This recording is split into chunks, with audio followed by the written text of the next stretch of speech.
অধ্যায় ২৭। পরে যখন সকাল হল, তখন সমস্ত প্রধান যাজক এবং যিহুদি নেতারা যিশুকে হত্যা করার জন্য একসঙ্গে পরামর্শ করল। এরপর তারা তাকে বেঁধে নিয়ে গিয়ে রাজ্যপাল পিলাতের হাতে তুলে দিল। আর যিহুদা, যে তার সঙ্গে বিশ্বাসঘাতকতা করেছিল, যখন দেখল যিশুকে মৃত্যুদণ্ডের রায় দেওয়া হয়েছে, তখন সে অনুশোচনা করল এবং সেই ৩০টা রূপোর মুদ্রা প্রধান যাজকদের এবং যিহুদি নেতাদের কাছে ফিরিয়ে দিয়ে বলল, আমি নির্দোষ ব্যক্তির সঙ্গে বিশ্বাসঘাতকতা করে পাপ করেছি। তারা বলল, এতে আমাদের কি, তুমিই তা বোঝো। তখন সে মন্দিরের মধ্যে সেই রূপোর মুদ্রাগুলো ফেলে দিল এবং সেখান থেকে চলে গিয়ে গলায় দড়ি দিয়ে আত্মহত্যা করল। কিন্তু প্রধান যাজকেরা সেই রূপোর মুদ্রাগুলো নিয়ে বলল, এগুলো মন্দিরের দান বাক্সে রাখা ঠিক হবে না, কারণ এগুলো রক্তের মূল্য। একসঙ্গে পরামর্শ করার পর তারা বিদেশিদের কবর দেওয়ার জন্য সেই টাকা দিয়ে কুমোরের জমি কিনল। এই কারণে এখনও সেই জমিকে রক্তক্ষেত্র বলা হয়। এভাবে ভাববাদী জিরোমিয়ার মাধ্যমে বলা এই কথাগুলো পরিপূর্ণ হল। আর তারা ৩০টা রূপোর মুদ্রা নিল, যে মূল্য সেই ব্যক্তির জন্য কয়েকজন ইসরায়েলীয় নির্ধারণ করেছিল।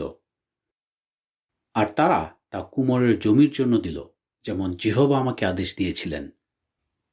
পরে যিশুকে যখন রাজ্যপালের সামনে দাঁড় করানো হলো, তখন রাজ্যপাল তাকে এই প্রশ্ন জিজ্ঞেস করলেন, তুমি কি যিহুদিদের রাজা? উত্তরে যিশু বললেন, তুমি নিজেই তা বললে।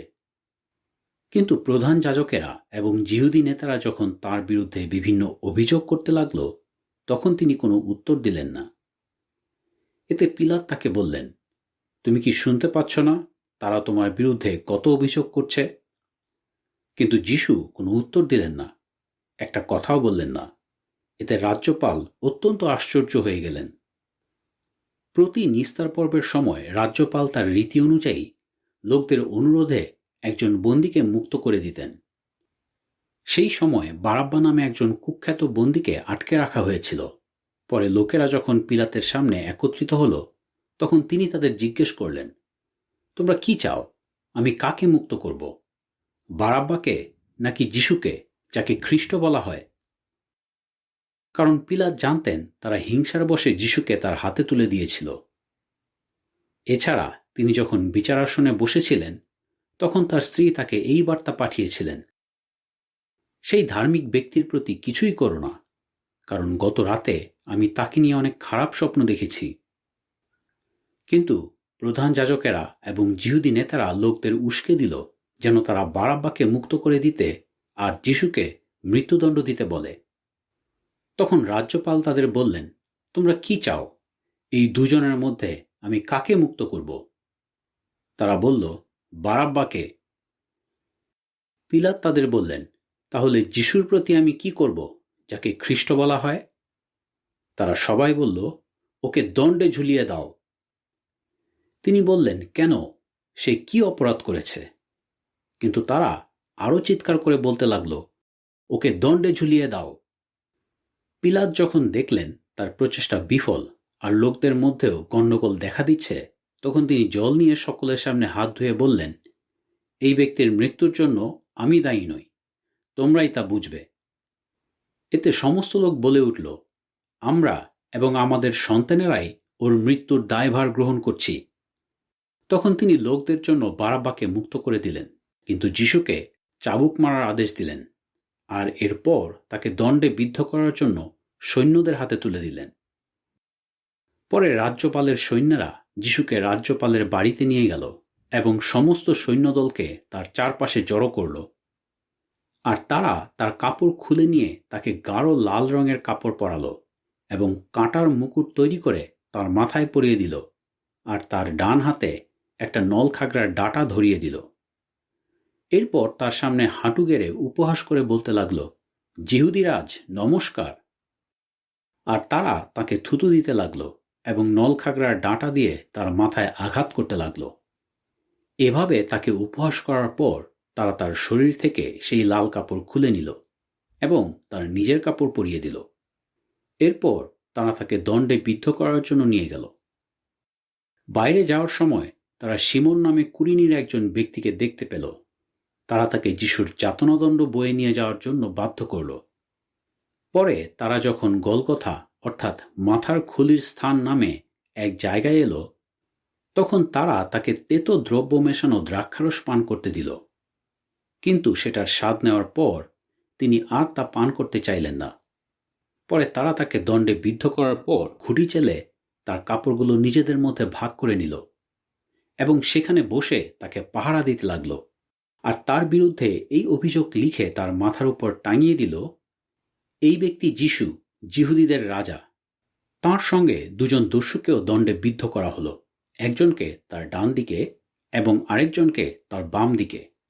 আর যারা সেই পথ দিয়ে যাচ্ছিল তারা তাকে ঠাট্টা করতে লাগলো এবং মাথা নেড়ে তাকে বলতে লাগলো, তুমি না মন্দির ভেঙে ফেলে 3 দিনের মধ্যেই তা গড়ে তুলতে পারো? এখন নিজেকে রক্ষা করো। তুমি যদি ঈশ্বরের পুত্র হও তাহলে যাতনাদণ্ড থেকে নেমে এসো। একইভাবে প্রধান যাজকেরা ও অধ্যাপকেরা এবং যিহুদি নেতারা তাকে নিয়ে উপহাস করে বলতে লাগলো, ও অন্যদের রক্ষা করেছে কিন্তু নিজেকে রক্ষা করতে পারছে না। ও নাকি ইসরায়েলের রাজা। এখন যাতনাদণ্ড থেকে নেমে আসুক, তাহলে আমরা ওকে বিশ্বাস করব। ও না ঈশ্বরের উপর নির্ভর করে। ঈশ্বর যদি ওর উপর সন্তুষ্ট থাকেন তাহলে এখন তিনি ওকে রক্ষা করুন, কারণ ও বলতো আমি ঈশ্বরের পুত্র। এমনকি তার সঙ্গে যে দস্যুদের দণ্ডে দেওয়া হয়েছিল তারাও তাকে অপমান করতে লাগল। পরে 6ষ্ঠ ঘণ্টা থেকে 9ম ঘণ্টা পর্যন্ত সারা দেশ অন্ধকার হয়ে রইল। প্রায় 9ম ঘণ্টায় যিশু উচ্চস্বরে বলে উঠলেন, এলি এলি লামা সাবাখতানি, অর্থাৎ ঈশ্বর আমার, তুমি কেন আমাকে পরিত্যাগ করেছ? এই কথা শুনে যারা কাছে দাঁড়িয়েছিল তাদের মধ্যে কেউ কেউ বলতে লাগল, এই ব্যক্তি এলিওকে ডাকছে। তখন সঙ্গে সঙ্গে একজন দৌড়ে গিয়ে সিরকার মধ্যে একটা স্পঞ্জ ভিজালো এবং তা একটা নলখাগড়ার ডাঁটায় লাগিয়ে তাকে খেতে দিল। কিন্তু অন্য সকলে বলল, দাঁড়াও, দেখি এলিও এসে ওকে রক্ষা করেন কিনা। পরে আবারও যিশু উচ্চস্বরে চিৎকার করলেন এবং শেষ নিঃশ্বাস ত্যাগ করলেন। আর দেখো, মন্দিরের পবিত্র স্থানের পর্দা উপর থেকে নিচ পর্যন্ত ছিঁড়ে দুভাগ হয়ে গেল এবং ভূমিকম্প হলো, আর বড় বড় শিলা ফেটে গেল, আর কবরগুলো খুলে গেল এবং ঈশ্বরের অনেক দাস যারা মৃত্যুতে ঘুমিয়েছিল তাদের দেহ বাইরে বেরিয়ে পড়ল। যিশুর পুনরুত্থানের পর যারা কবরগুলোর কাছে গিয়েছিল তারা পবিত্র নগরে ফিরে এলো, আর অনেকে সেগুলো দেখল। সেনাপতি এবং যারা সেখানে যিশুকে পাহারা দিচ্ছিল তারা যখন সেই ভূমিকম্প আর এই সমস্ত কিছু ঘটতে দেখল তখন ভীষণ ভয় পেয়ে গেল এবং বলল, ইনি সত্যি ঈশ্বরের পুত্র ছিলেন। আর সেখানে বেশ কয়েকজন মহিলা দূরে দাঁড়িয়ে দেখছিলেন। তারা যিশুর সেবা করার জন্য গালিল থেকে তার সঙ্গে সঙ্গে এসেছিলেন। তাদের মধ্যে ছিলেন মগদলিনী মরিয়ম, যাকব ও যোশির মা মরিয়ম এবং যাকব ও যোহনের মা, যিনি সিবদিয়ের স্ত্রী ছিলেন। পরে যখন বেলা প্রায় শেষ হয়ে গিয়েছিল তখন যোসেফ নামে অরিমাথিয়ার একজন ধনী ব্যক্তি সেখানে এলেন। তিনি যিশুর একজন শিষ্য হয়েছিলেন। তিনি পিলাতের কাছে গেলেন এবং যিশুর দেহ নিয়ে যাওয়ার অনুমতি চাইলেন। তখন পিলাত যিশুর দেহ যোসেফকে দেওয়ার জন্য সৈন্যদের আদেশ দিয়েছিলেন। পরে যোসেফ সেই দেহটা নিয়ে মিহিসুতোর তৈরি এক পরিষ্কার চাদরে জড়ালেন আর তার নতুন কবরে রাখলেন, যা তিনি শিলা কেটে তৈরি করেছিলেন। এরপর তিনি একটা বড় পাথর গড়িয়ে নিয়ে গিয়ে সেই কবরের মুখ বন্ধ করে দিলেন এবং সেখান থেকে চলে গেলেন। কিন্তু মগদলিনী মরিয়ম এবং অন্য মরিয়ম কবরের সামনে বসে রইলেন। পরের দিন, অর্থাৎ আয়োজনের দিনের পরের দিন, প্রধান যাজকেরা ও ফরিসিরা একত্রিত হয়ে পিলাতের কাছে এলো এবং বলল, প্রভু, আমাদের মনে পড়ছে ওই প্রতারক যখন জীবিত ছিল তখন বলেছিল, 3য় দিনে আমি আবার উঠব। তাই 3য় দিন পর্যন্ত তার কবর পাহারা দেওয়ার আদেশ দিন, যাতে তার শিষ্যেরা এসে তার দেহ চুরি করে নিয়ে যেতে না পারে এবং লোকদের এই কথা বলতে না পারে তিনি মৃতদের মধ্য থেকে উঠেছেন। এতে প্রথম প্রতারণার চেয়ে শেষ প্রতারণা আরও খারাপ হবে। পিলাত তাদের বললেন, তোমরা প্রহরী দল নিয়ে যেতে পারো, আর তোমরা যেভাবে ভালো মনে করো সেভাবে পাহারা দাও। তাই তারা গিয়ে কবরের পাথর দৃঢ়ভাবে লাগিয়ে দিল এবং প্রহরী দল মোতায়েন করল।